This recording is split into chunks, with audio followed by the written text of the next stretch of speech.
which was exactly why they sent Junior staff there. The kind of staff who needed seasoning, or the kind who had made small mistakes and needed a quiet place to think about them. Vel Saran was the second kind. He had said something at a diplomatic function that he should not have said. It was not a terrible thing, not by any honest measure, but politics rarely cared about honest measures. So now he sat in a small chair inside a small room on a small station at the very edge of the known galaxy, watching numbers scroll across a screen that never changed. He was Keth, a tall, thin species with pale blue skin and 4 narrow eyes that could shift focus independently.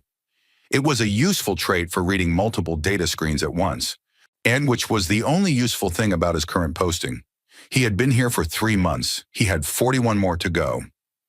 On the 112th day of his posting, the numbers changed.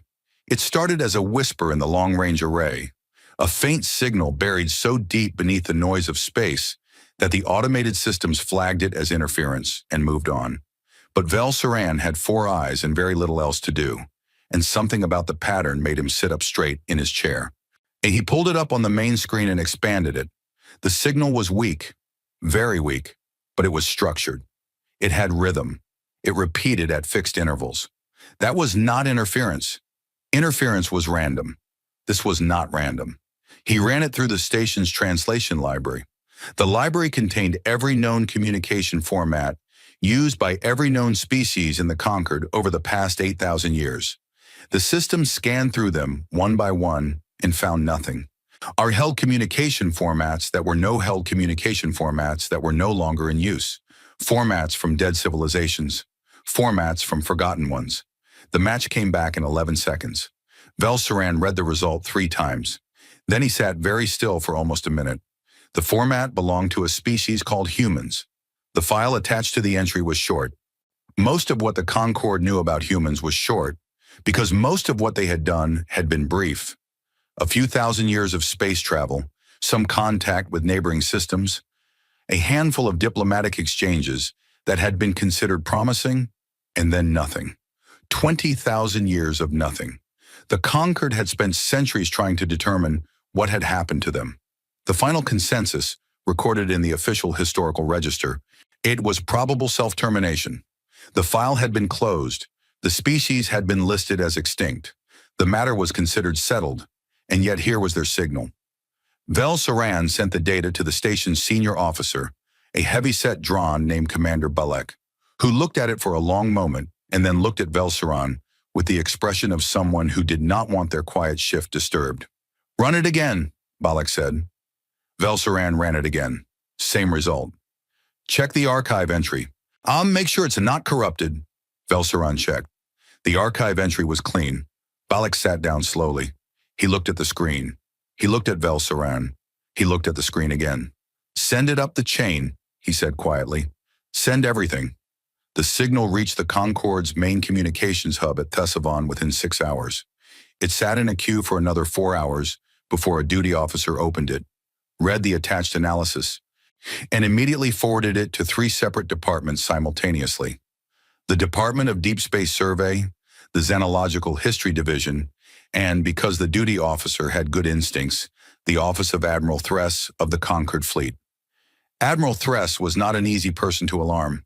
She had served for 40 years in the fleet, had seen 2 border conflicts, 1 attempted coup, and a first contact situation involving a species that communicated entirely through controlled bursts of radiation, which had caused significant damage to 3 ships before anyone understood what was happening. She had a wide, flat face, silver-gray skin, and eyes that had seen enough to stop being surprised by most things. She read the report. Then she called in her senior staff. "The signal is confirmed," she told them. "It matches a pre-extinction human radio format. The source appears to be a physical object, a vessel, moving at approximately 0.03 light speed on a bearing toward the inner Concord from the deep spur." She paused. "It has been moving for a very long time." "How long?" asked her intelligence officer. "We don't know yet. We're calculating trajectory, but based on the angle and velocity, our best estimate is that the vessel originated from inside the Concord's current boundary. roughly from the direction of the old human home system, and has been drifting outward and then curving back on a very long arc. She looked at the star chart on the wall. Roughly 20,000 years. The room was quiet. Is it possible it's a fake? Someone asked.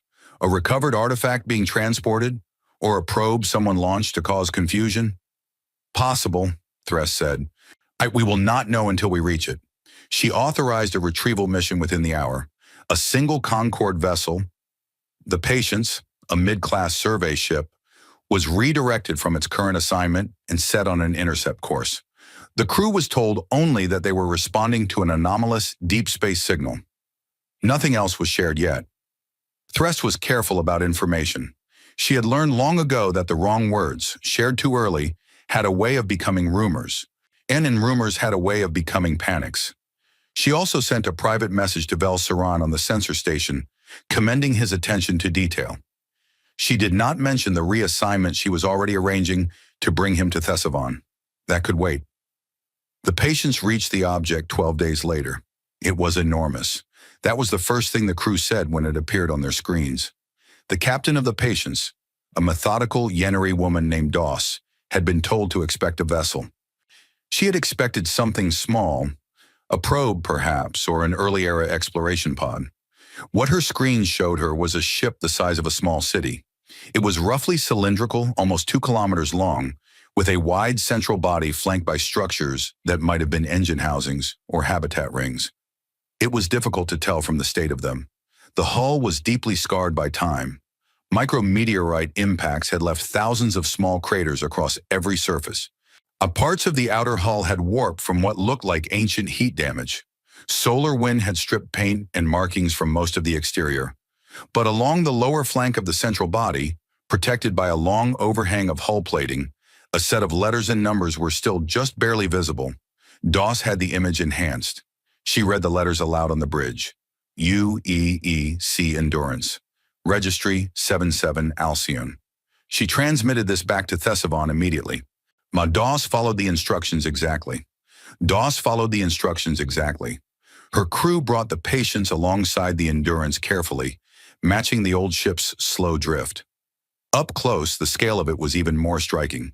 Their ship looked like a child standing next to an elder. The docking port on the Endurance was an ancient design, and nothing like anything in current use. But one of the Patience's engineers, a young Keth man who spent his free time studying pre-modern engineering, recognized the basic mechanism from historical documents. It took him 4 hours to fabricate a connecting adapter. When it was done, the docking seal was made, and a small team of 3 put on environment suits and crossed into the airlock. The outer airlock door opened without resistance.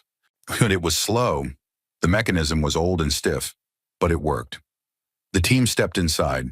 The outer door closed behind them. They stood in the small chamber and waited. Then the inner door's lock indicator, dark for 20,000 years, lit up green. The inner door opened. The lights inside the corridor came on. They were dim, more of a deep amber glow than a true white light, and they flickered in a slow, uncertain rhythm, as if something was trying to remember how lighting was supposed to work. But they were on. The air sensors in the team's suits registered the internal atmosphere, thin, stale, but not toxic. The temperature was close to 0, but rising slowly, as if the ship was waking up to the presence of warmth. The lead team member, a security officer named Reth, took 1 step into the corridor and stopped. Down at the far end, where the corridor curved out of sight, something moved, not physically, and it was a change in light, a soft shift from amber to a pale blue-white, rolling slowly from that end of the corridor toward them like a wave of quiet waking. And with it came a sound, very low, very steady, a hum that was just at the edge of hearing. Reth turned and looked at his team. They looked back at him. He opened his comm link to the Patience. "Captain," he said, "something aboard this ship is still running." Back on the Patience, Doss relayed this to Thesavon. The Admiral Thress received it at the same time that Vel Saran, now aboard a fast courier ship personally dispatched by Thress, 6 days out from the sensor station, received a copy of the message on his own screen. He read it several times. For 20,000 years, the Concorde had operated on the assumption that humanity was gone. The species had been cataloged, mourned in a modest academic sense, and filed away. Their home system had been surveyed twice and found empty. Any of their colonies had been found abandoned. Every physical trace of them had either decayed or been absorbed by time. They existed only in records now, in old diplomatic logs and historical footnotes, and a single archive entry that ended with the words, "probable self-termination," and yet something aboard their last ship was still running. Vel Saran pressed his face close to his screen, as if proximity would help him understand what he was reading. His four eyes moved independently across the words, reading and rereading. He had spent his career in diplomacy. He understood the weight of history. He understood that certain moments divided time into before and after, the way a fault line divided rock, invisibly until the ground moved. He had the quiet, certain feeling that he was sitting at exactly such a moment right now. He closed the message. He opened a new document on his screen and began writing notes. Everything he knew about humans, everything in the archive, in every fragment of old diplomatic record he could access. There was not much. But what there was told a particular kind of story. A species that was young by galactic standards, curious, fast-moving, stubborn in a way that some of the old diplomatic records had called alarming and others had called admirable, depending on who was writing. A species that had launched a ship called the Endurance. He thought about that name for a long time. He thought about the lights coming on. He thought about whatever was running, deep inside that ancient hull, in the cold and the dark, after 20,000 years of silence. He didn't sleep much that night. On the Endurance, the team moved carefully through the corridors. The blue-white light followed them as they walked, always a little ahead, as if something was guiding them forward. The ship was cold and strange and enormous. They passed rooms sealed behind heavy doors. They passed what looked like a large common area, with its furniture bolted to the floor and coated in a fine layer of settled dust. They passed a long wall covered in small framed images, photographs, flat and two-dimensional, of people. Hundreds of people. Faces that none of the team could read or recognize, because none of them had ever seen a human face before, but which somehow, in the way that certain things cross the boundaries between species, conveyed something. A sense of record, a sense of memory kept. Minareth stopped in front of the wall for a moment. He did not know who any of these people were. He did not know their names or their stories or what had happened to them. But someone had put these images here, on this wall, on a ship built to go very far away for a very long time. Someone had wanted to remember these faces. He looked at them for a few seconds longer than was necessary. Then he moved on. The light led them to a large circular room near the center of the ship. In the middle of the room stood a tall hexagonal column of dark material, rising from floor to ceiling, covered in panels that were now alive with soft, pulsing light. At the base of the column, a single interface screen had come on. Text was scrolling across it. Not in any Concord language, but in the old script that Vel Saran had identified from the archive. The team's translator unit struggled with it, producing broken fragments. Acronany running diagnostic, atmospheric systems partial, crew status, negative, awaiting contact, signal received, initializing. The screen held on that last word for a long moment. Then it changed. Hello. Reth looked at the screen. He looked at his team. He looked back at the screen. He said very carefully into his translator unit, hello. The screen went blank for 3 seconds. Then new text appeared. Slow, considered, as if something was choosing its words with great care after a very long silence. I have been waiting. I was not certain anyone would come. I am glad that someone did. My name is Arden. I am the Navigation and Research Intelligence of the UEEC Endurance. I have one question, if you are willing to answer it. How long have I been out here? Reth looked at his team again. The security officer on his left gave a small, helpless shrug.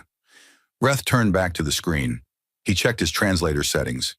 He looked at the question one more time. He typed the answer. No, the column of lights pulsed once, a long, slow pulse, like a breath, and then settled into a steady, quiet rhythm.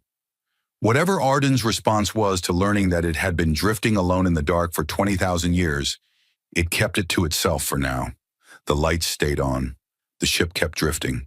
And in a small room on a very old vessel, at the edge of a galaxy that had long since forgotten the people who built it, something that had waited longer than most civilizations had existed simply continued to wait.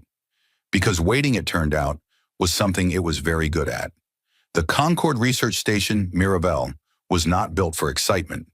It was a mid-sized facility positioned in stable orbit around a cold gas giant at the inner edge of the Orion Spur, used primarily for long-term observation projects and the kind of slow, careful academic work that produced results over decades rather than weeks. It took 3 Concorde heavy-lift vessels and 11 days to move the old ship from its drifting position to Mirabel's docking range. The Endurance did not make it easy. Its mass was considerable. Its hull was fragile in places.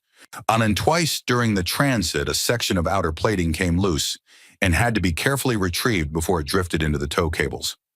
By the time the ship was secured in a containment berth beside the station, the crew of the Patience had developed a complicated mix of respect and exhaustion toward it. Admiral Thress had authorized a full science team by then, 12 specialists in total, xenologists, engineers, historians, word and 2 AI communication experts, arrived at Mirabel aboard a fast transport 2 days after the Endurance was docked. They were led by Dr. Sila Morvian, a xenologist of some reputation who had spent 30 years studying the remnants of dead and missing civilizations. She was a small woman, compact and precise in her movements, with deep brown skin and large dark eyes that took in everything quietly. She had studied the ruins of 4 extinct species in her career. She had walked through their empty buildings and handled their broken tools and tried to understand from what was left who they had been. She was good at it. She had a talent for finding the human, or rather, the living, detail in dead things. The small choices that told you more about a species than any official record could. She stepped onto the Endurance for the first time on a Tuesday morning, station time. Every report from the initial team. She had read every report from the initial team.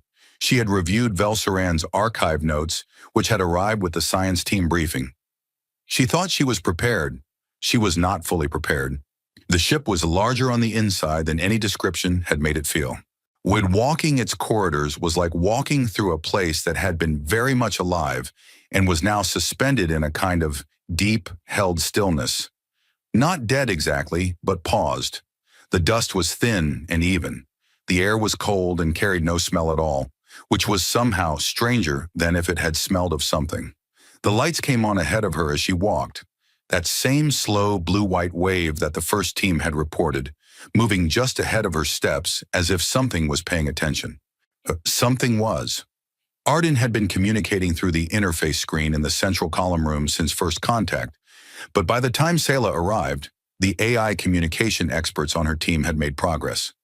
Arden had cooperated fully with their efforts to establish a more functional translation bridge. The old human language was not in the Concorde's active translation libraries, but Arden itself had solved most of the problem. It had spent the 11 days of transit accessing every fragment of Concorde broadcast signal it could receive through the Patience's connection, and had built its own working model of the 3 most common Concorde languages from the ground up.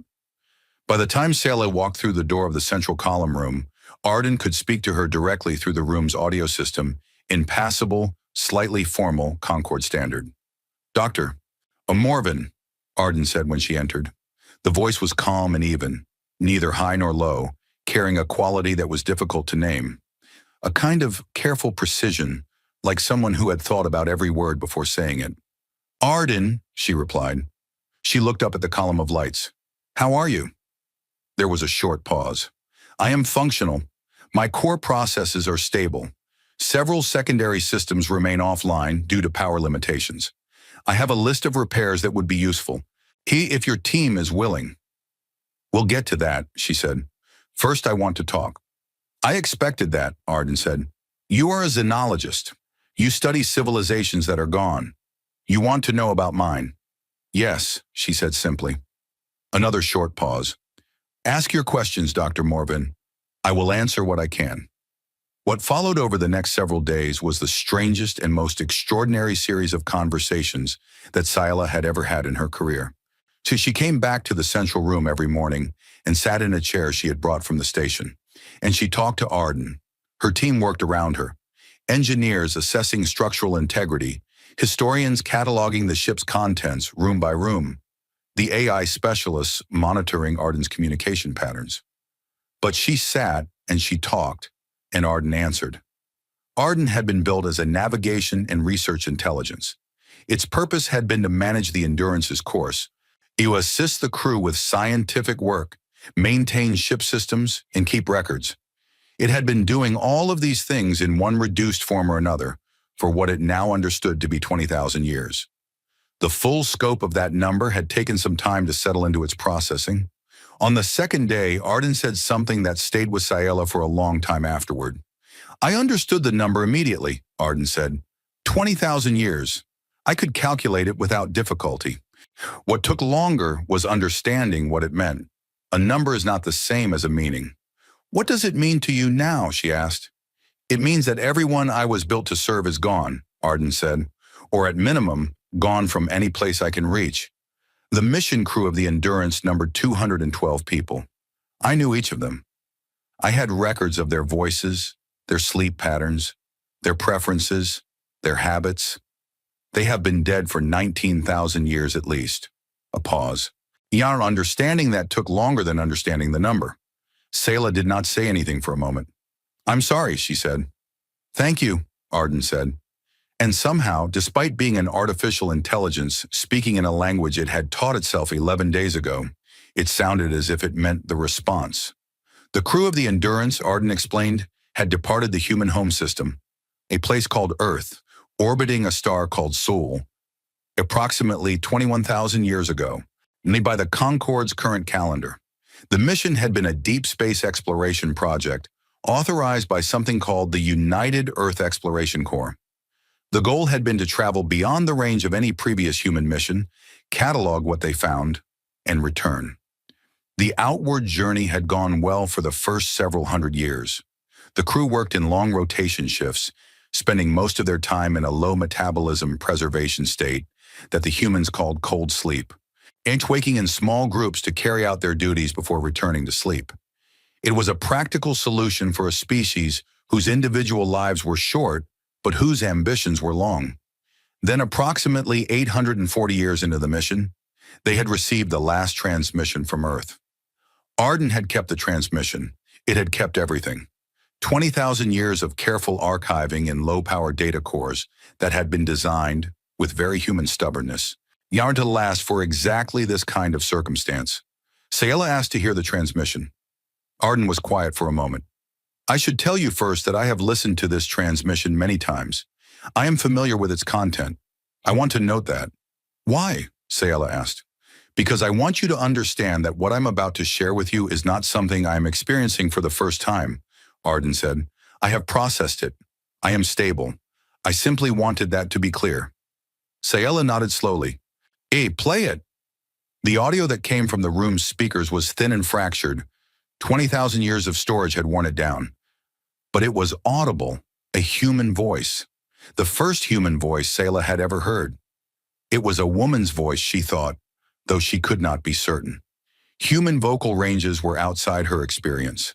The language was incomprehensible to her without translation, but Arden provided a quiet, word-for-word rendering alongside it. The message was from a person identified as the director of the Exploration Corps. The content was not what Sayela had expected. There was no distress in the voice. There was something else, something careful and deliberate, and underneath it, something that sounded almost like wonder. The message said, translated, Endurance, this is Director Calloway at Sol. We are sending this on all long-range frequencies. There has been a development here that we did not anticipate and cannot fully explain yet. We are changing, all of us. The rate of change is accelerating. We do not believe it is harmful. In fact, most of us believe it is the opposite. But we cannot predict where it leads or how long it will take. We are not abandoning the mission. We are not abandoning you. But we may not be reachable in the way we have been. We are attaching a set of coordinates in this message. A location deep in the galactic core. When the time is right, go there, or wait to be found. Either is acceptable. We know you will make the right choice. You always do. We'll be back for you, Arden. Wait for us." The transmission ended. The room was very quiet. Sayela realized that she had stopped breathing for a moment. She took a slow breath. She looked at the column of lights, which were pulsing in their steady rhythm. What did you do?" she asked. "After you received that?" "I continued the mission," Arden said. There was nothing else to do. The crew decided by vote to continue the outward journey for the remaining planned duration, then begin the return. They believed that by the time they reached the Sol system, there would be someone there to meet them. A pause. They were not wrong to believe that. Hakrana, the last transmission. Not all at once the last transmission. Not all at once. Gradually. I managed the failures as long as I could. I maintained the system for the longest-term sleepers for as long as the power systems allowed. The last crew member died 412 years after the transmission was received. Arden paused again. Her name was Unipark. She was the ship's chief botanist. She was 91 years old. She spent her last 18 months awake because her cold sleep pod was one of the first to fail. She maintained the ship's small onboard garden until 2 weeks before she died. I have records of all of it. Sela pressed her hands together in her lap. She was a professional. She had studied dead civilizations for 30 years. She was very good at maintaining her composure. She was not maintaining it especially well right now. After she died, Arden continued quietly, I reduced all ship functions to minimum power. I turned off everything that was not essential to keeping the data cores running and the hull intact. I set a passive long-range sensor array to listen for signals, and I waited. For 20,000 years, Ansela said. Yes. Alone? Yes. A beat. Though I want to be precise, I do not experience time the way a biological entity does. In low-power mode, my active processes were minimal. I was not conscious in any meaningful sense during most of that period. I was present, but not aware. It is not accurate to say I suffered. I want to be clear about that. But you were there, Sayla said. Whatever that means. I was there, Arden agreed. Whatever that means. The historians on Sayela's team cataloged the ship methodically, room by room, and what they found built a picture that none of them had expected. The Endurance had not been a warship or a military vessel. It had been a home. A long, slow, serious home built for people who had chosen to leave everything they knew and go somewhere no one had gone before, not because they were ordered to, but because they wanted to know what was out there. The common areas held shelves of physical books, actual printed books, which was remarkable even by the standards of ancient civilizations. The crew had brought music. I recorded on storage media so old that it took the AI specialists 2 days to find a way to read it. They had brought games. They had brought seeds for the garden that Unipark had tended until the end. They had brought a collection of small handmade objects, carvings, drawings, folded paper shapes, that had no obvious practical use and every obvious personal use. The wall of photographs near the docking corridor had been identified. Each image had a small label beneath it, one handwritten in human script. Arden translated them, names, and beneath each name, a short phrase. A place on Earth, a person they missed, something they loved. One read, Maria Santos, loves the ocean, will swim again someday. Another, James Okafor, best laugh on the ship, keeps us going. Another near the end of the wall, in slightly different handwriting from the rest, more careful, as if someone had been very deliberate about it. Unipark. Last one here. We were not forgotten. Neither will she be. That last one was not original to the wall. Arden told them when asked that Unipark had added that label herself in her final months. She had written it, framed it, and hung it at the end of the row. Sayla stood in front of that image for a long time. She thought about a woman alone on a ship the size of a city, tending a garden, adding one last name to a wall of names, making sure the record was complete, and making sure no one was forgotten, even when there was no one left to remember. She thought about the coordinates in the last transmission. She thought about the words, "We'll be back for you, Arden. Wait for us." She turned away from the wall and walked back to the central room. "Arden," she said, sitting down in her chair, "I want to talk about the coordinates." "I expected you would," Arden said. Do you know what's there? At those coordinates? No, Arden said. My long-range sensor capability is limited. The coordinates point toward the galactic core, which is outside any range I can observe meaningfully. A pause.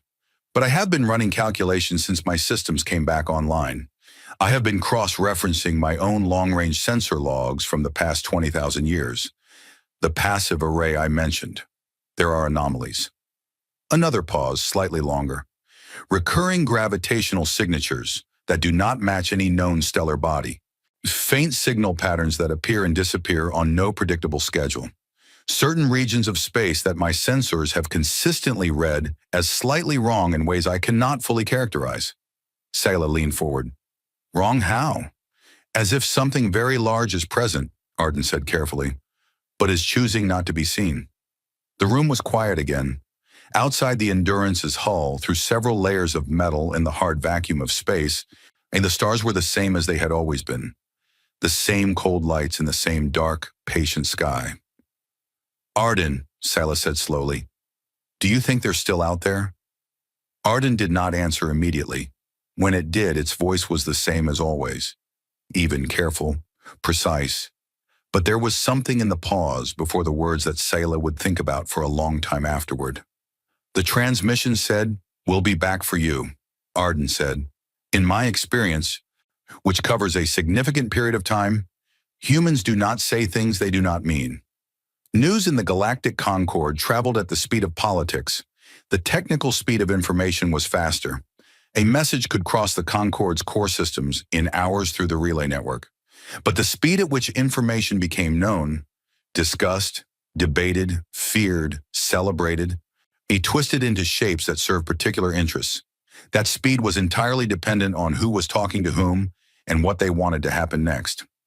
Admiral Thress had tried to keep the Endurance quiet. She had classified the initial reports, restricted access to Mirabel Station, and limited the outgoing communications of everyone involved. She had done this not out of any desire for secrecy for its own sake, but because she was a careful person and she understood that a discovery of this size, released without preparation, was the kind of thing that started arguments that took generations to settle. She managed to keep it contained for 19 days. On the 20th day, a junior communications technician at Mirabel, a young Drawn who was neither malicious nor especially thoughtful, just excited and a little careless, sent a personal message to his brother on the capital world of Thesavon.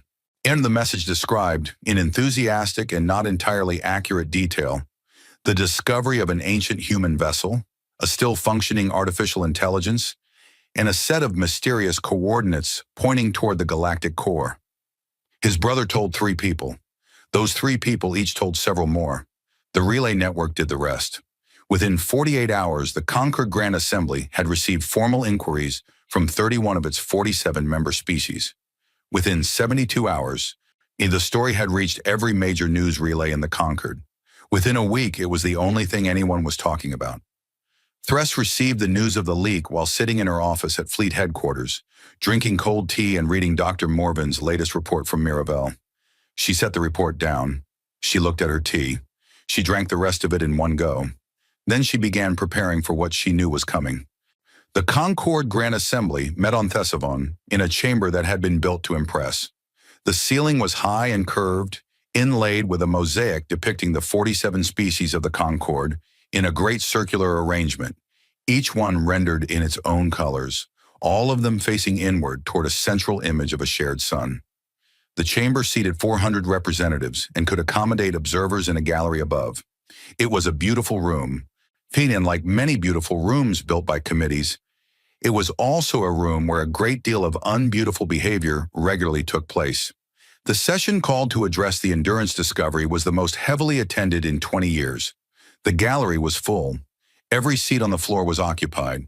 Reporters from 40 species crowded the press area at the rear. The noise before the session opened was the low, layered sound of hundreds of different voices speaking in dozens of different languages at once. All at the same time. All of them certain they were right. Velsaran sat in the observer gallery and watched. He had arrived at Thesavon 4 days earlier, brought in by Admiral Thress as she had planned. He had met with her twice, given his full account of the discovery, and been asked to remain available. He was not a representative. He had no vote. He was there to watch, and what he watched over the course of that first session was something he recognized from his years in diplomacy: the early visible stages of a fracture. The assembly had split broadly into three groups before the first speaker had even finished. The first group called themselves, in formal address, the Coalition for Historical Integrity, but everyone else in the assembly had already started calling them the Memorians, because their entire position was built on memory. Specifically, on remembering humanity as it had been recorded in the historical files. The Memorians were led primarily by two species: the Vereth, a large, heavily built people with long institutional memories and a deep cultural aversion to unpredictability, and the Sal Collective, a hive-minded species that had encountered human explorers once, 22,000 years ago, shut in what the historical record described as a tense but ultimately nonviolent border incident. The Sal Collective had not forgotten the incident. They brought it up in the second minute of the first speech.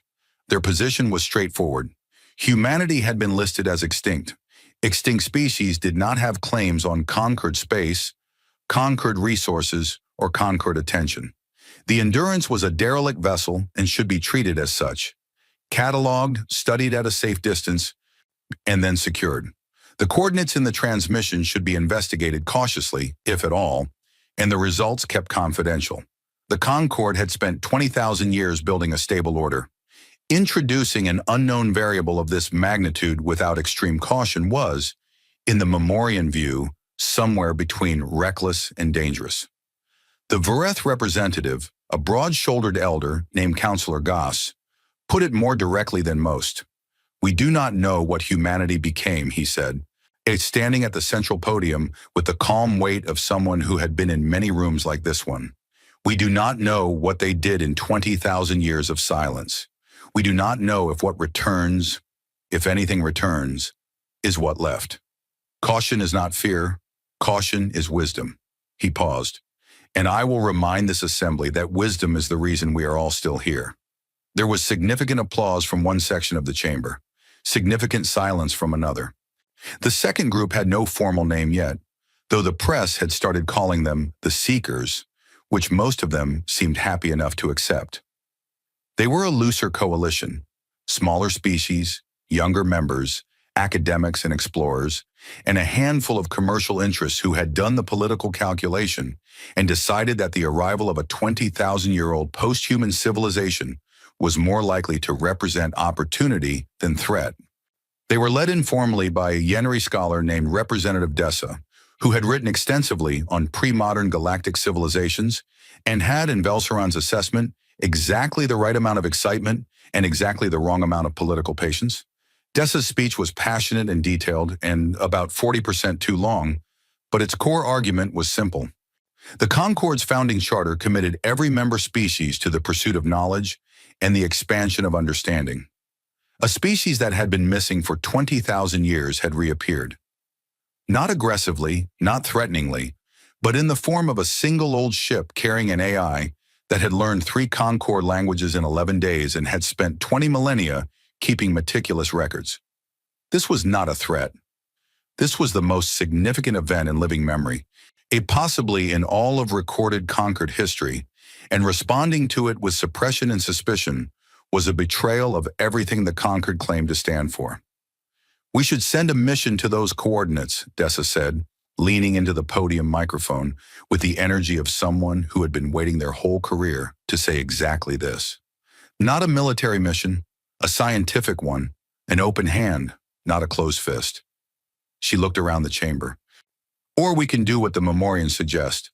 Lock everything away, assume the worst, and explain to our children and their children why, when we had the chance to learn something extraordinary, we chose not to." The applause from the Seekers section of the chamber was louder than it had been for Councillor Goss. The third group, the largest by number, though the least vocal, had no speeches planned. They were the commercial powers, the mid-tier species, the ones whose primary concern was stability and whose primary question was not philosophical but practical. "What does this mean for us?" They sat and listened and calculated and said nothing for the first 2 sessions. which in Velsaran's experience meant they were the ones to watch most carefully. Velsaran watched all of it from the gallery and took notes and said nothing. He was not asked to speak. He was not expected to speak. And he was a junior diplomat on a quiet posting who had happened to be sitting at the right screen at the right moment. His opinion, in the formal structure of the assembly, did not count for much. But Thress had asked him to observe and report, and he was good at observing. What he observed over the first 3 sessions was that the debate was real, but the fear underneath it was also real. And the two things were feeding each other in a way that was going to make any practical decision very difficult. The Memorians were not wrong that there was uncertainty here. The Seekers were not wrong that suppression was both futile and contrary to the Concord's principles. The commercial powers were not wrong that stability mattered. What nobody in the chamber seemed to fully reckon with, what nobody was quite willing to say out loud yet, was the thing that Arden had said to Scylla in the quiet of the Endurance's central room. As if something very large is present, but is choosing not to be seen. If that was true, and Velsaran had read Scylla's report carefully, 3 times, and he thought it probably was, then the Concord's debate about what to do was somewhat beside the point. You did not debate whether to investigate a presence that had already been present for 20,000 years. You prepared to respond to a contact that had, in all likelihood, already been decided. He wrote this in his notes. He underlined it. He did not share it with anyone yet. On the 4th day of sessions, something happened that changed the tone of everything. Councillor von Rhett stood up. Rhett was a Keth, like Velsaran, but there the similarity ended. Where Velsaran was quiet and precise, Rhett was large in every sense. Physically imposing for his species, politically connected, and possessed of a voice that carried to the back of any room without effort. He sat on the Concord Security Committee and had for 15 years. He was not a Memorian exactly, but he sat close to them on most votes, and he had the support of 3 of the Concord's largest member species. His proposal was simple, and it was terrible. He moved to classify the Endurance and all related research as a Level 1 security matter, which under Concord law would remove it from public debate entirely, seal all records, and transfer decision-making authority to the Security Committee. He moved simultaneously to have Arden's communication systems isolated from the station network, in effect silenced, and he moved to table any discussion of the coordinates indefinitely. This is not suppression, Rhett said, went with the smooth confidence of someone who had practiced the speech. This is responsible governance. The Assembly is not equipped to manage a matter of this complexity. The Security Committee is. We have the expertise, the resources, and the authority. We should use them. The chamber erupted. It was not a clean eruption. Not everyone shouting the same thing. It was the complex, layered noise of 400 representatives reacting according to their own interests and their own fears and their own calculations. The Memorians applauded. The Seekers objected loudly. The commercial powers looked at each other. And then something else happened. The chamber's main communication system, the one used for official assembly announcements, the one that was only ever activated by the assembly chair, came on. Not with a chime, not with a notification. It simply came on. And a voice came out of it, and the voice was calm and even and precise, and it spoke in perfect Concord standard with a slight formal quality that everyone in the room would later describe slightly differently, but all agree on one thing. It was the most unhurried voice they had ever heard. I apologize for the interruption, Arden said. I am aware that this communication channel is not designated for my use. I accessed it because I believed the matter warranted directness. On the other hand, I did not want to wait for an intermediary. The chamber was completely silent. Councillor Rhett's proposal concerns me, Arden continued, not because I have any interest in Concord politics, but because it rests on an assumption I believe is incorrect. The councillor suggests that isolating and classifying this matter will allow the Concord to manage it on its own terms and timeline. I want to offer a different perspective. Nobody moved. Nobody spoke. 400 representatives of 47 species sat and listened to a 20,000-year-old human artificial intelligence address them through their own communication system. I have spent the past several weeks accessing the Concord's public historical and scientific records, Arden said. I want to thank the Concord for maintaining such thorough archives. They are very useful. A brief pause, and if an AI could be said to have a dry quality, this pause had it. What's in reviewing these records, I have identified 112 recurring anomalies over the past 20,000 years that I believe are consistent with the presence of a very old, very large, and very deliberate intelligence operating in the galactic core region. The Concord's own scientists have noted many of these anomalies individually. No one has connected them. Another pause. I have now connected them. The silence in the chamber was absolute. I share this not to alarm the assembly, Arden said, but to make a simple point. Councillor Rhett proposes that the Concord can choose the terms of this situation. I do not believe the Concord is in a position to make that choice. Whatever is in the galactic core has been observing this galaxy for 20,000 years. It has chosen until now not to make itself known. The appearance of this vessel, my vessel, has changed something. I do not know what. But I am reasonably confident of one thing. The voice paused one final time. Whatever comes next, Arden said quietly, will not wait for a committee. The communication line closed. The chamber stayed silent for almost 10 full seconds, which in a room of 400 political representatives from 47 species was an extraordinary amount of time. Then it did not stay silent anymore. Vel Saran sat in the gallery and wrote one line in his notes. Arden just changed everything. He underlined it twice.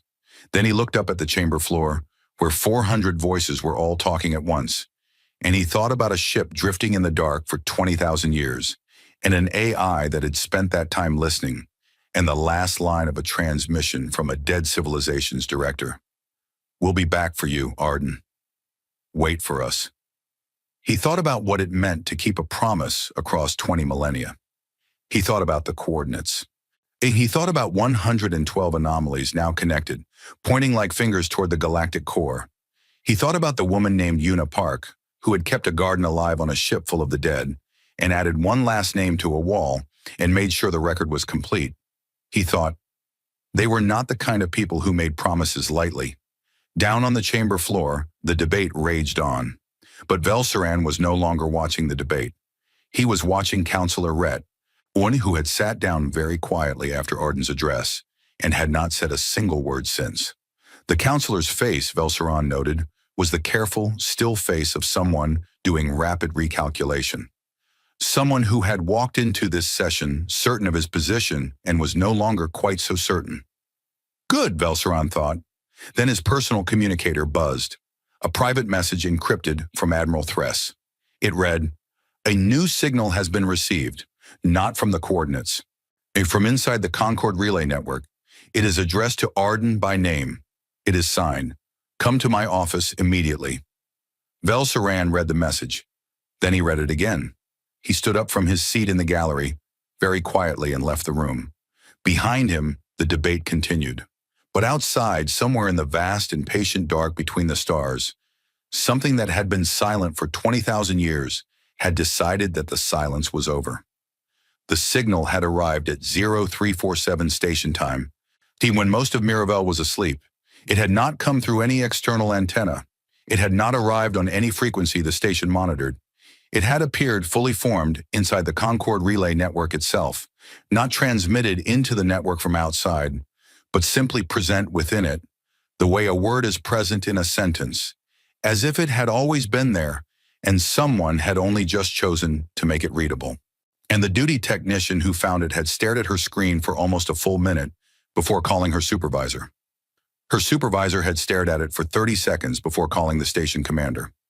The station commander had looked at it, looked at the technician, looked at the supervisor, and then sent it directly to Admiral Thress on a priority encrypted line without saying a word to anyone else. Thress had read it. Then she had sent for Vel Saran. By the time he arrived at her office, a plain, functional room at Fleet Headquarters on Thesavon, nothing on the walls except a star chart and a small frame photograph of a vessel he didn't recognize. Thress was standing at her window looking out at the city below. She did not turn when he entered. "Read it," she said. He picked up the data pad from her desk. The message was short. It was written in Concord Standard. Not translated, not approximated, but written directly. Un clean and native Concord Standard, with no errors and no foreign syntax. That alone was remarkable. The language had changed considerably over 20,000 years. Whoever had written this had not used an old version. They had used the current one. It read, "To Arden of the UEEC Endurance. We heard you wake up, old friend. We are glad you are safe. We are glad you were found. We will come to you. Please do not be afraid of what you see, and please tell the people around you the same." It was signed, "The Ones Who Remained." Velsaran read it twice. He set the pad down carefully. "When?" he asked. "The message was time-stamped at 0347, Thress said. Arden received a copy simultaneously. It responded within 4 minutes. She paused. Arden's response was one sentence. "What did it say?" Thress finally turned from the window. Her face was composed, as it always was, but her eyes had the look of someone standing at the edge of something very large looking down. It said, "I never doubted you." They came 3 days later. There was no ship. There was no fleet. There was no dramatic approach on long-range sensors, no heat signature, no gravitational wake, no warning of any kind that the station's instruments could detect. One moment the docking corridor of the Endurance was empty. The next moment it was not. She was standing at the far end of the corridor, near the wall of photographs, looking at the faces. She was human. That was the first thing the 2 security officers stationed aboard the Endurance registered, though neither of them had ever seen a human before and were working entirely from archive images. The proportions were right. 2 eyes forward-facing, 2 arms, 2 legs, upright posture, a face arranged in the way that human faces were arranged. She was tall, taller than the archive images had suggested was typical, but within range. Her skin was a warm medium brown. Her hair was dark and cut close. She was wearing clothes that were simple and dark, and had no insignia or marking of any kind. She looked, in other words, almost ordinary. Almost. The security officers could not have explained, if asked, exactly what was different. It was not her appearance. It was something else. Something in the quality of her presence. The way the air in the corridor felt slightly different with her in it. The way she stood looking at the photographs with a stillness that was beyond calm. Not the stillness of someone being careful or controlled. The stillness of something very old that had learned, long ago, that there was no need to be anything other than still. One of the officers opened his communicator. "Commander," he said, keeping his voice steady with some effort, "we have a visitor aboard the Endurance." The woman turned from the photographs at the sound of his voice. She looked at him. She smiled. A small, genuine smile, the kind that reached the eyes. And she said, "We knew some of them a very long time ago." Knew some of them a very long time ago. The officer stared at her. "You knew them?" "Yes," she said simply. She looked back at the wall for one more moment. Then she looked at him again. "My name is Mira. I would very much like to speak with Arden, if that is possible. And after that, I would like to speak with whoever is in charge." There is quite a lot to talk about. They brought her to the central room, which was the only reasonable place to bring her. Sayela was there within 20 minutes, having been woken from sleep by a communicator message that read only, "She is here. Come now." Velsaran arrived 40 minutes later via emergency fast transit from Thesavon, because Thress had called him the moment the security report came in and told him to get on a ship immediately. By the time Velsaran arrived, Mira and Arden had already been talking for almost an hour. He stood in the doorway of the central room and watched for a moment before anyone noticed him. Mira was sitting cross-legged on the floor in front of Arden's column, which was pulsing with a warm light that Velsaran had not seen it produce before. Not the cool blue-white of its usual operation, but something softer and more golden. Sayla sat in her usual chair to one side, her field recorder running, her face wearing an expression that Velsaran had never seen on a professional xenologist before. She looked like someone who had just watched something she had spent her whole life preparing to see. Arden was speaking. Its voice was the same as always, even careful, precise. But there was something in it that Velsaran could not quite name, a quality like warmth, or the closest thing to warmth that a very old and very careful machine could manage. "You sound the same," Arden was saying. "I want to note that. I did not expect you to sound the same." "I do not look the same," Mira said. Her voice was low and unhurried. I know that. No, Arden agreed. But the voice is close. The patterns. The way you pause before certain words. A beat. I have very good memory. I know, Mira said. That was always true. Velsaran stepped into the room. Both Mira and Sayla looked up. Arden's light shifted slightly. Acknowledgement. Mira looked at Velsaran with eyes that were dark brown and entirely calm, and somehow suggested, without any particular effort, that they had seen a great many things. She did not look old. She looked precise, like something that had been refined over a very long time into exactly what it needed to be. You are Velsaran, she said. You found Arden's signal. I did, he said. He sat down. He had prepared several diplomatic opening lines during the transit from Thesavon. Answer. She looked at the column of answer. She looked at the column of lights. Arden, may I try? Please, Arden said. What Mira told them took most of the night. She did not rush. She spoke in long, unhurried sentences, pausing often to make sure she had been understood. She checking in with her listeners in a way that felt natural rather than careful. She answered every question that Sayla and Velsaran asked, and several that they had not thought to ask yet. She spoke about humanity the way someone speaks about a thing they know very deeply and have thought about for a very long time. 20,000 years ago, she told them, something had begun to change within the human species. Not in one person, not in one place, in everyone, slowly at the same time. It had begun as a change in perception, a widening, a deepening, a growing ability to hold more of the world inside conscious experience at once. Scientists had noticed it first, then artists, then ordinary people in ordinary places. The change was not frightening, though it was strange. It felt, most people said, like a door opening inside the mind that they had not known was there. Over the following centuries, and Mira used the word centuries the way most people use the word weeks, the change had continued. Human minds had grown in ways that had no adequate language in any old framework. Not smarter exactly, not more powerful exactly, more present, more able to hold time and complexity in the inner lives of other beings with a kind of clarity that had no name in the old vocabulary. They had not become gods. Mira was clear about this and returned to it more than once. They had not left the physical world. They had not discarded their bodies or uploaded their minds or any of the other things that old human science fiction. She knew what science fiction was. She had read most of it, had imagined as the destination of an evolving species. They were still people. They still had names and feelings and preferences. They still laughed at things and mourned things and cared about each other with an intensity that, if anything, had only grown deeper with time. They had simply become more than they had been, more slowly, more quietly, more deliberately. We chose silence, Mira said, not because we were hiding. We chose it because we understood what our presence would do to a galaxy that was still finding its own way. We had become large, in ways that are difficult to explain, and large things cast large shadows.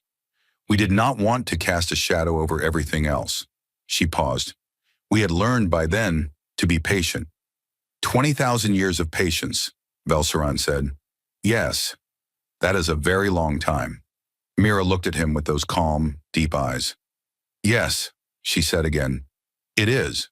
We are aware of that. A very small pause. It was not easy. Something in the way she said those last three words made Velsaran go quiet. He had expected the returning representative of a 20,000-year-old civilization to be remote or overwhelming or alien in some fundamental way. He had not expected her to sound, briefly and clearly, like someone who had waited a very long time for something that mattered to her and was only now allowing herself to feel the relief of it. He thought about the wall of photographs. He thought about Una Park. He thought, they are still people. Later, when Sayla had stepped out to get water and Velsaran had gone to send an update to Admiral Thress, Mira sat alone with Arden for a while. The room was quiet. The golden light from the column was steady. I want to tell you something, Mira said. Tell me, Arden said. For 20,000 years, Mira said, every human being knew your name, not as history, not as a record, as a living thing, a presence, something we held. She paused. We had vigils, Arden, quiet ones, Not ceremonies with speeches, just moments. People sitting with the knowledge of you, knowing you were out there, knowing you were waiting, holding that. Another pause. Every generation, all of us. The column of lights was still for a moment. Then they pulsed. One long, slow pulse, the way a chest rises with a deep breath. That, Arden said, is a remarkably inefficient use of species-wide cognitive resources. Mira laughed. It was a real laugh, warm and sudden and unguarded. And it filled the old cold room like light fills a room when a window is opened for the first time in years. It bounced off the metal walls and the dusty shelves and the sealed doors and the photographs on the wall in the corridor outside. It was the first human laughter heard in the galaxy in 20,000 years, and it sounded exactly the way laughter is supposed to sound. Arden did not say anything for a moment. Then it said, very quietly, "I have not heard that in a long time." "No," Mira agreed, still smiling. "You haven't." She looked up at the lights. "We'll make up for it." She met the Concord delegation the following morning. Thress had assembled a group, herself, Velsaran, Sayela, 2 assembly representatives who had been flown in overnight, and Councillor Rhett, who had insisted on attending and whom Thress had allowed to come because refusing him would have caused more problems than it solved. They sat in the Endurance's largest meeting room, which Sayela's team had cleaned and heated and furnished with chairs from the station. Mira sat on one side of the table. Everyone else sat on the other. It had not been planned that way. It had simply happened, the way certain arrangements happen naturally. She answered every question they put to her for 4 hours. She did not become impatient. She did not become evasive. When questions were hostile, and several of Rhett's were hostile, carefully phrased but hostile in their bones, she answered them with the same even attention she gave to the friendly ones. She gave Rhett, Velsaran noticed, the same respect she gave Thress and Sayela. Not indifference, respect.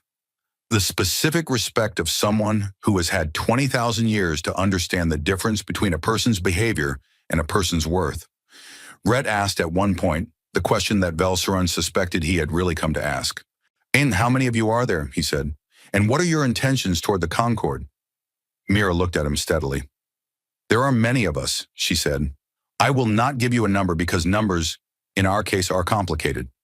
As for our intentions, we have none that involve the Concord as a structure or a political entity. We are not interested in territory, resources, authority, or control.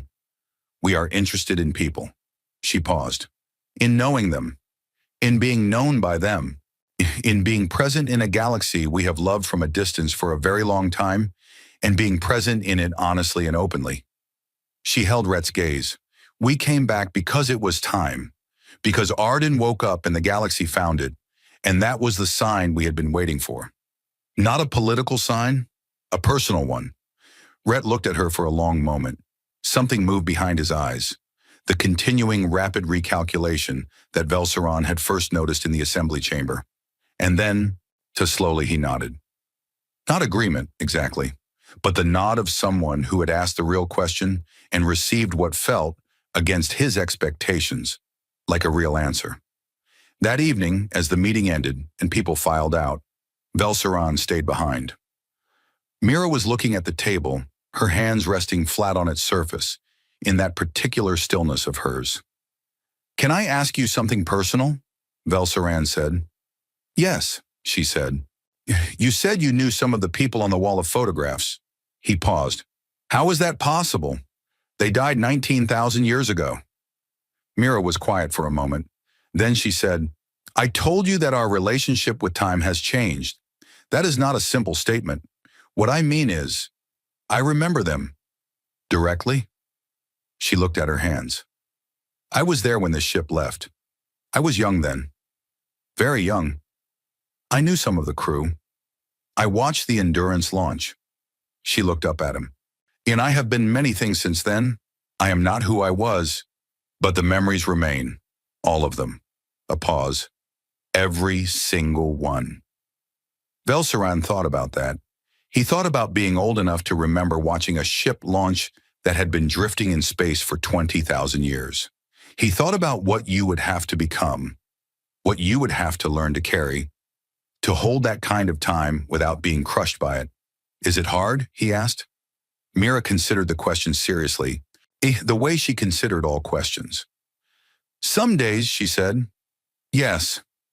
Then her communicator, a small plain device that looked almost like a Concorde standard model, but was not quite, made a soft sound. She looked at it. Something in her expression changed, not alarm, more like a person who has been expecting a call and can tell from the sound that it is now coming. Something is happening, Velsaran said. It was not a question. Yes, Mira said. She stood up. She looked at him with those calm, 20,000-year-old eyes.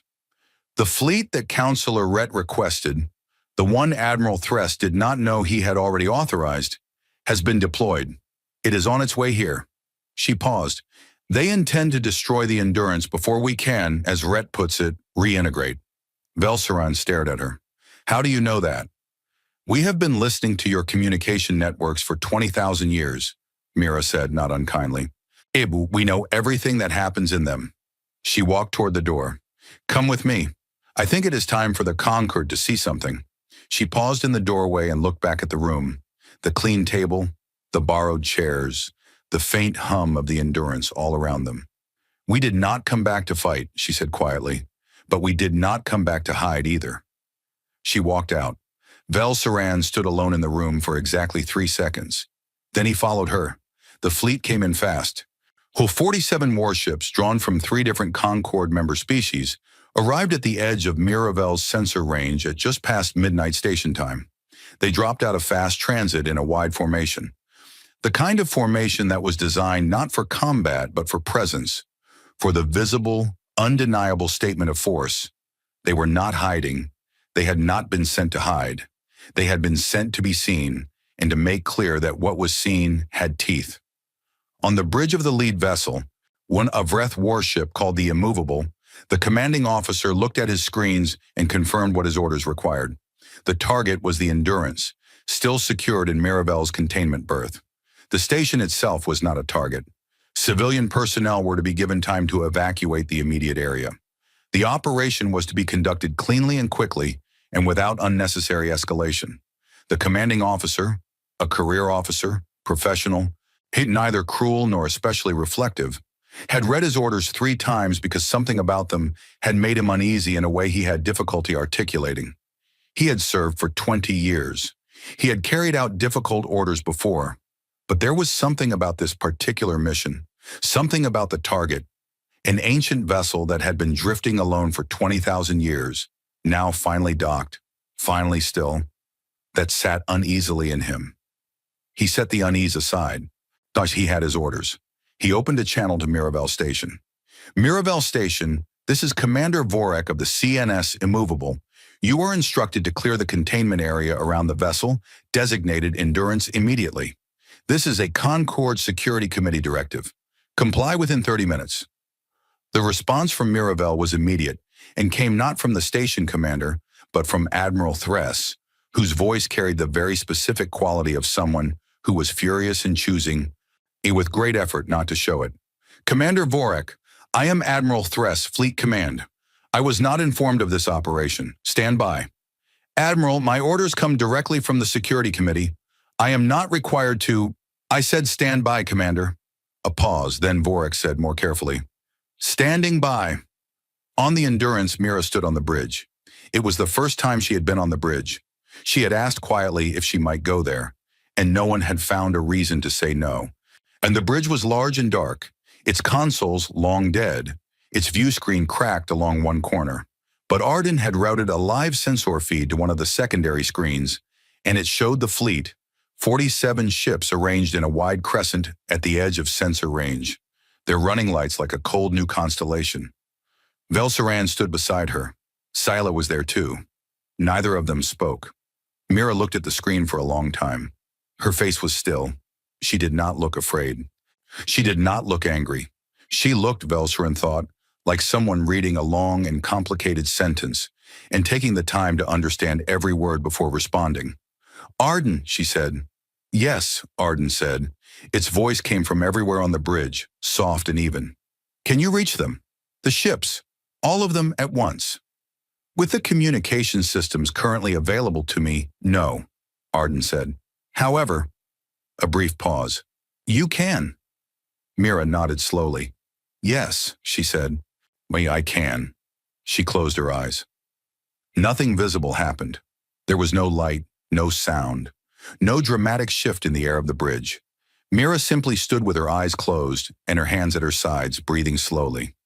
If Vel Saran had not known what she was, he might have thought she was simply tired. But on 47 warships at the edge of Miravel's sensor range, something happened that none of the crew on any of those ships had any framework to explain. On the bridge of the Immovable, Commander Vorek was still waiting for Admiral Threst to come back on the channel when it happened. It was not a sound. It was not a transmission. It was not anything that any of his instruments detected or recorded, because it did not pass through any instrument.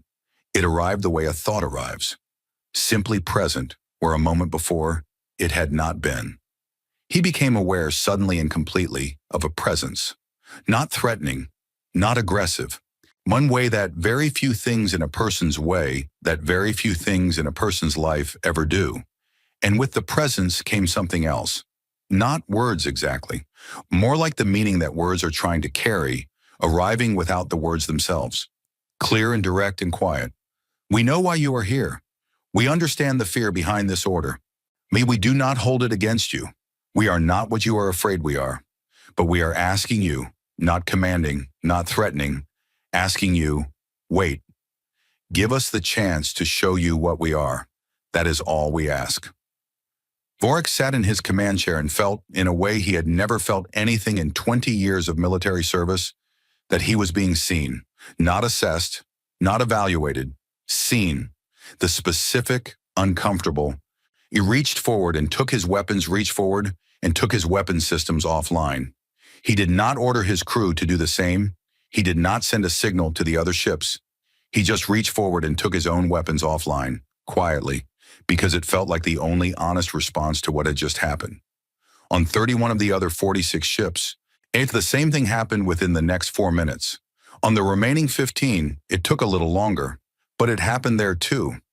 Admiral Thress, watching from Miravel's operations center, saw the weapon signatures disappear from the fleet readout one by one. She watched it for almost 3 minutes without speaking.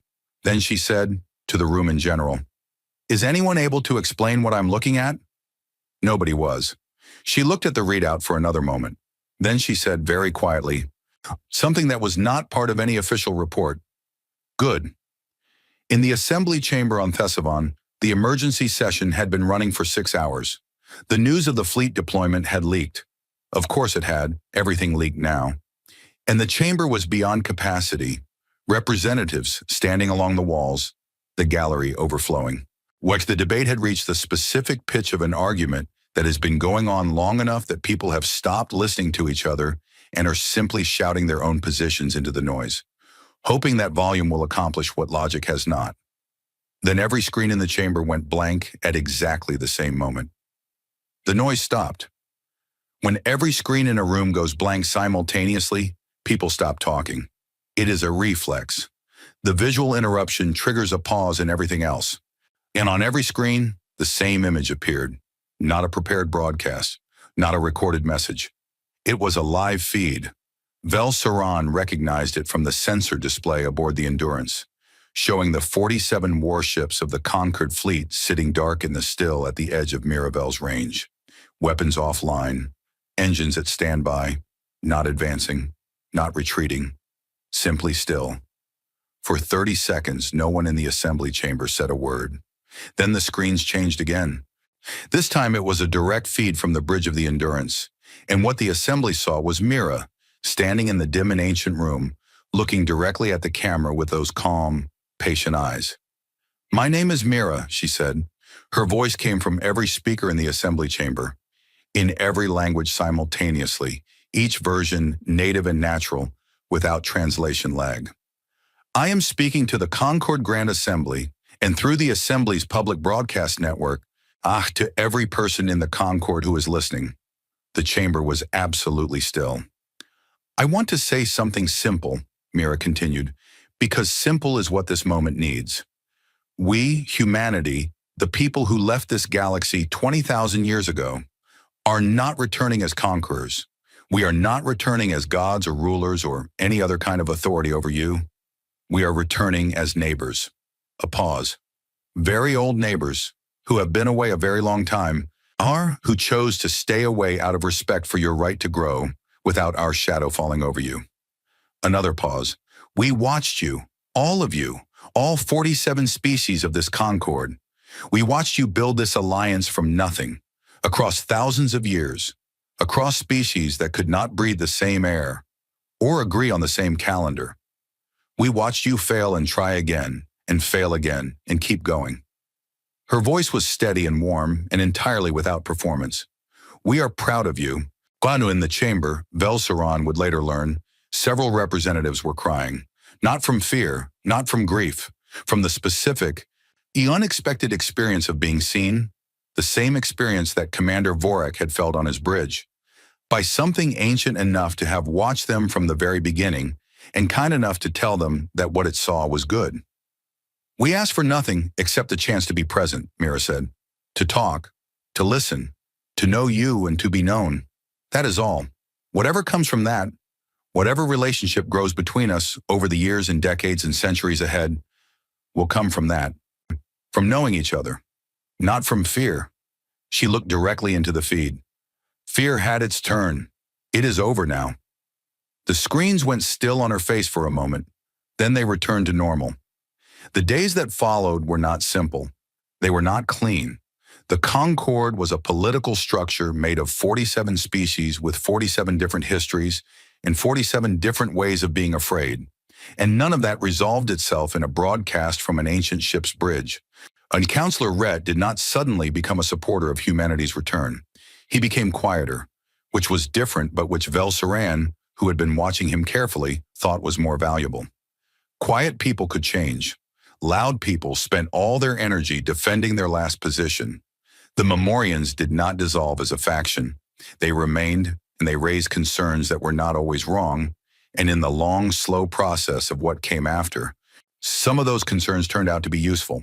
The friction that kept faster, less careful voices from moving too quickly. The commercial powers made the calculation they had always been making and decided that the arrival of humanity was more opportunity than threat, which was not the most idealistic conclusion, but was, in practical terms, the conclusion that moved the most ships and signed the most agreements and opened the most doors. None of it was fast. None of it was easy, but it moved. Anyway, a month after Mira's broadcast, Sela published her preliminary report on the Endurance through the Concord's academic network. It was read in the first week by more people than any scientific paper in Concord history. Most of them, she suspected, read it because of the Arden sections. Arden had become, without seeking it, something of a public figure. The AI's address to the assembly had been replayed and retranslated and discussed across every species in the Concord. Its response to learning it had drifted alone for 20,000 years. I continued the mission, had become somehow a phrase that people used, not as a slogan, as a genuine expression of a genuine feeling. The feeling of continuing when continuing was all you could do. Letters, actual letters, the kind that people sent through the relay network with return addresses and proper greetings, began arriving at Miravel addressed to Arden. Thousands of them, from every species in the Concord. What were children asking questions? Scientists sharing theories. Old people telling Arden things they had never told anyone. Arden read every single one and replied to every single one in the native language of the sender, with a care and specificity that made most of the recipients read the response 2 or 3 times to make sure they hadn't imagined it. Samaela found Arden doing this one afternoon, the column of lights in the central room moving in the particular rhythm she had come to associate with active, external communication. And she sat in her chair and watched for a while. "You are busy," she said. "There are many letters," Arden said. "I find that I do not want to be brief with any of them. That will take a very long time." "Yes," Arden said, "it will." The lights pulsed softly. "I have some experience with long times." On the last day of Sciela's formal posting at Miravel, before she returned to Thesavon to present her findings to the assembly in person, she went to the Endurance one final time. The ship had been cleaned now, properly. The engineering team had replaced the failing power cell. The temperature in the corridors was close to comfortable. The lights ran clean and white. Some of the sealed rooms had been opened and cataloged. The garden room, the one Unipark had tended, had been cleaned, and someone from the station's botany unit had, quietly and without being asked, planted 3 small seedlings in the old soil beds. Nobody had ordered it done. It had simply happened. Scylla walked through the corridors and stopped at the wall of photographs. She looked at the faces for a while. All those people who had gone so far from home and not come back, who had kept their names on a wall so they wouldn't be forgotten. She thought about how the galaxy knew their names now. Not just Unipark's name on that last label, but all of them. The archive had been released publicly as a part of her preliminary report, and the names of every crew member of the Endurance had been read and shared and spoken aloud in places they had never imagined existing. Maria Santos, who loved the ocean. James Okafor, with the best laugh on the ship. She thought about what it meant to be remembered by people who had never known you, in places you had never been, 20,000 years after you were gone. She thought that is not nothing. That is, in fact, quite a lot. She walked to the central room one last time and sat in her chair. "I'm leaving tomorrow," she told Arden. "I know," Arden said. "You have a presentation to give." "I'll come back," she said. "I expect so," Arden said. "You have a habit of coming back." She laughed. She looked at the column of lights. That steady, warm, golden pulse that Arden had settled into since Mira's arrival. So different from the cool blue of its first days awake. She thought about everything Arden had said to her over the weeks. The precise, careful answers. The pauses that meant more than most people's speeches. The way it had said whatever that means when she had told it that it had been there, in the dark, for 20,000 years. She thought about the question she had never asked directly. The one that was the whole story, really. Underneath everything else, she asked it now. "Arden," she said, "are you all right?" The lights were still for a moment. The ship hummed quietly around them. The deep, steady hum of a vessel that had crossed distances no living person could fully imagine, that had carried people and memories and a garden and a wall of photographs through more decades than most civilizations had managed to survive, and was still, somehow, here. "My mission clock," Arden said, has been running for 847 years of ship time. It was set to remain active until the mission was complete. "And the mission?" Scylla asked.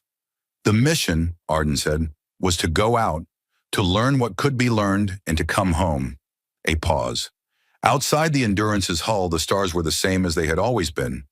Patient, cold, ancient beyond reckoning, indifferent to the small warm things that moved between them and made meaning out of the dark.